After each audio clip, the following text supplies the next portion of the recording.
In this guide, I'm going to show you how you can use WhatsApp here on multiple phones. Before we do dive in this video, make sure to like the video and subscribe to the channel with all notifications on. It really does help the channel and lets us know that you want more content like this. We'd greatly appreciate it. And if you do have any questions throughout this entire process, ask us down below and we can help you out further. But the first thing that you're going to want to do is actually on your second phone, install WhatsApp.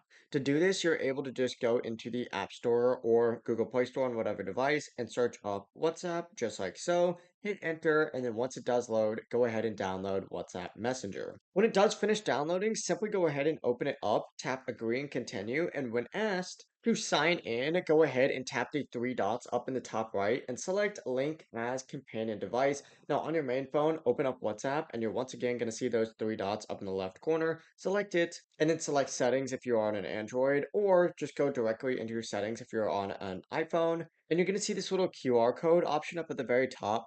Go ahead and select that, and then choose scan QR code on that secondary device and use your main phone to actually scan the QR code shown on the second phone. It really is as simple as that. I'm not going to show this QR code just because I don't want people being able to log into my WhatsApp. But yeah, it really is that simple. If you do have any questions, ask us down below and we can help you out further. But before you do leave this video, make sure to like the video and subscribe to the channel with all notifications on. It really does help the channel and lets us know that you want more content like this. We'd greatly appreciate it. Have a great rest of your day though. Peace.